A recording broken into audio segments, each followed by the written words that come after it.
morning. Good morning. This is Mike Barrett speaking from Barcelona. I am here in the school with our sixth graders and of course with the teacher Laura, and all of them are really excited. Okay, so thank you very, very much indeed, okay? Thank you so much, sir. Thanks. So, the first question will be asked by Claudia, a student from 6B. What role do women occupy in Nigeria? Okay, thank you so much, my dear, for that question. In general terms, what we have is pretty much a north-south divide. Both in the north and the south, women had a variety of leadership positions and still have. And you can see that women have advanced in every field. Unfortunately, in the northern part of the country, for a number of historical and political and cultural challenges, the situation for women has regressed. And that is something that is a national challenge that we need to address. But certainly in the South, women have occupied positions as ministers, very high-level positions in the federal government, in universities as vice chancellors, and most importantly, and something that you'd find very surprisingly, women actually dominate as entrepreneurs and business people in the country, in the South, much more than men. And that means that, in a sense, they also have access to financial resources and the independence that comes with that. The one position, the one single position we haven't cracked yet is that of having a woman president. And I suppose that's very similar to the position you have in Spain. So we're still working on that. How did you discover that you liked engineering, chemistry, and science? Did anyone you know disagree with the decision you made to study engineering? The age you are in is really a very important foundational age. And I was very fortunate to get all the affirmation and the empowerment and the real self-esteem of myself as a young girl being able to study and achieve in STEM from within my family. And in this case, my father in particular, who, while he was a lawyer, really saw science and technology as the future. Your age group is the very important foundational stage at which we need to get to young girls and boys to really get that message across. And I was fortunate to get that at home as well as in school. And I grew up taking that for granted. And it was only later years when I engaged with other women and I realized just how lucky I was to have had that both at home and at school in those very, very important foundational years. How did you decide to create the African Gong, and why did you decide it will be named like this?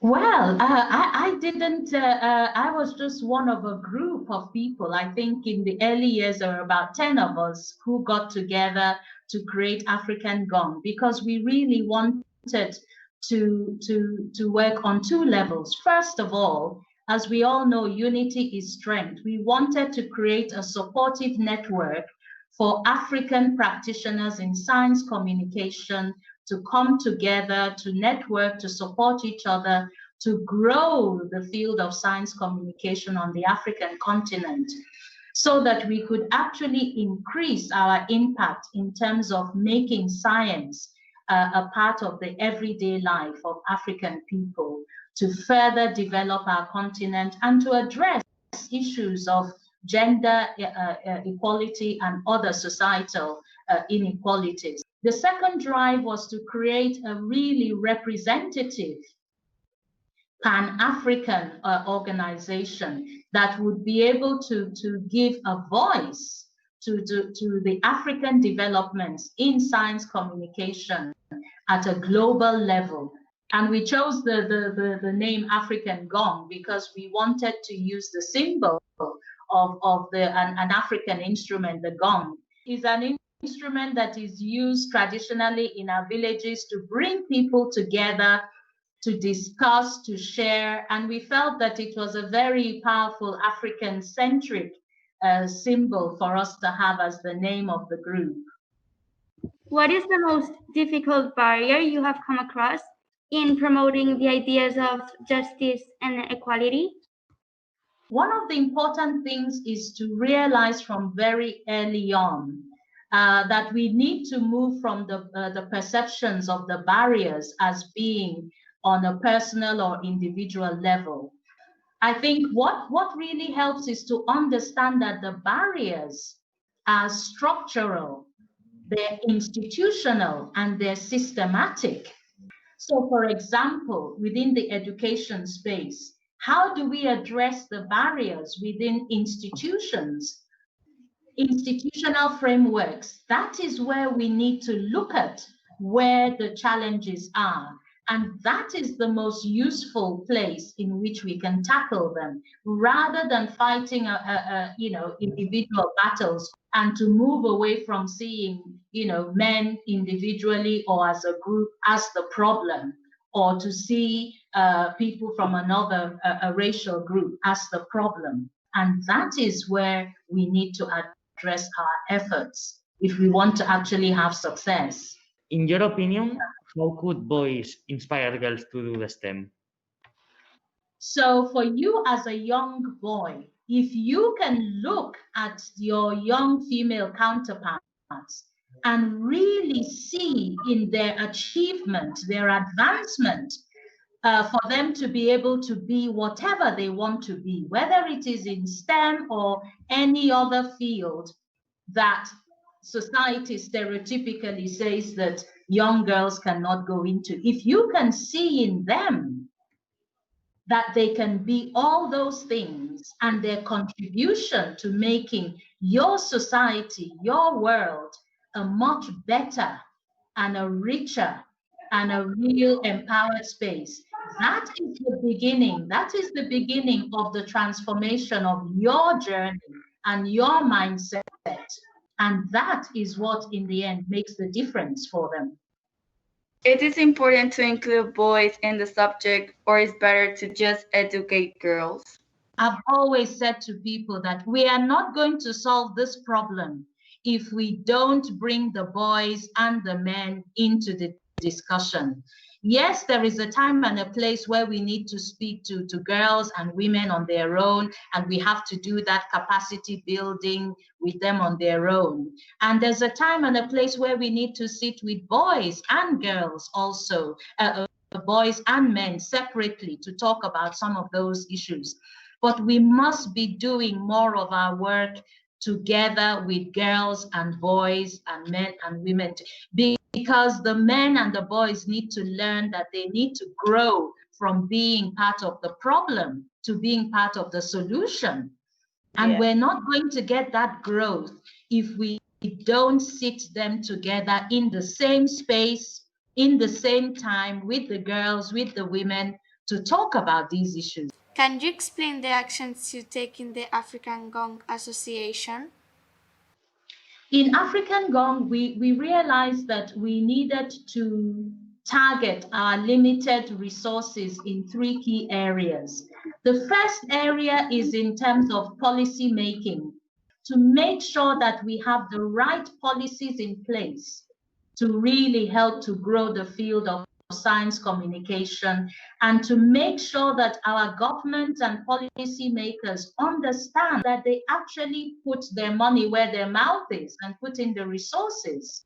The second pillar on which we work is that of advancing practice, because what we want is to create, certainly within the African space, very African-centric methods and approaches for science communication that address the issues of language and culture within our own African traditions, so that our people really see that this is for them, about them, and it is being done with them. So the third pillar we work on is capacity building. And here we're talking about working with African scientists and researchers to give them skills and knowledge and leadership for science communication. Can you give some examples of how your engineering education has helped your community? So chemical engineering is really about what happens in the middle between what you put in and what you get out. And that became for me a very powerful analogy of how you deal with problems in society. So using my chemical engineering process skills and problem solving skills, I was able to see problems in society, problems in the community, very much as problems of systems and processes that we need to unengineer we need to take them from the negative engineering that has created the problems to look at how we can positively re-engineer those systems and processes. So this has been the most powerful transferable skill from my chemical engineering in terms of what I am able to do in terms of dealing with these very long-standing and thorny challenges in society. How do you feel after doing what you wanted with so many men around you? Were you treated differently?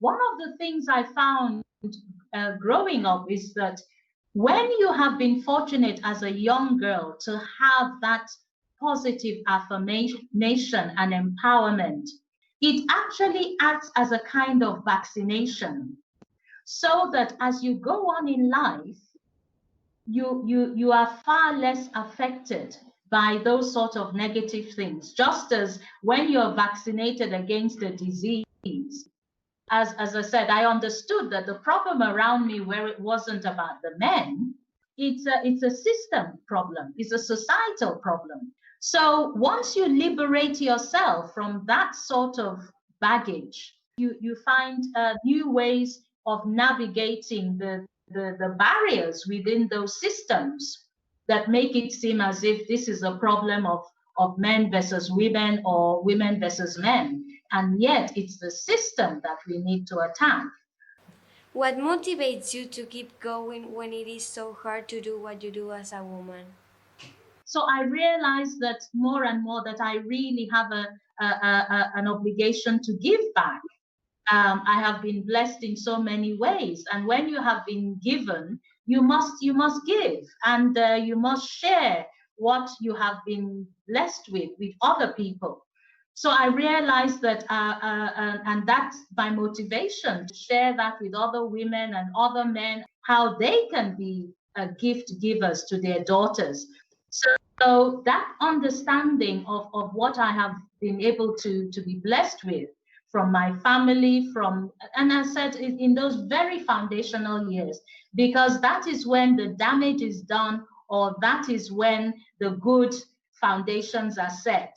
And once you haven't got that by the time you get to 12, 13 years old, I'm afraid it becomes a real lifelong struggle to catch up. What do you think are the following steps in order to promote women and STEM? I think what we need to be doing is precisely the sort of thing we're doing now. We need to be sitting with young boys and girls of your age and even younger to be able to talk about these issues, to start to get that solidarity growing between young boys and girls at a very early age. And then building on from that, looking at institutional structures, institutional systems to make sure that they work for both women and men, so that when women are discriminated against, we actually have the legal tools to address them. What's your dream? But my hope really is that this generation and subsequent generations really understand that all these challenges we're talking about are really interconnected, and that we need that global, national, whatever, regional solidarity to solve them together. And I think we need to move away from seeing each as a specific individual problem that we can only solve at one time. We need to start to look at what we call the intersectionalities of these challenges because they are all linked. And we need to stop fooling ourselves that we can solve them one at a time. We won't. And it takes so much work and so much time. We can work smart or we can work hard, as my mom always used to say. And I think my hope is to see us working smarter by looking at all the intersectionalities that connect all these multi-challenges. And we can make much more impact and transform society much quicker and much better. But we must work together. Hi, boys and girls, and keep well and all the best for the future. I want to be reading about you all in STEM, in engineering, and to seeing you doing so well and being successful for the future. Bye. Bye.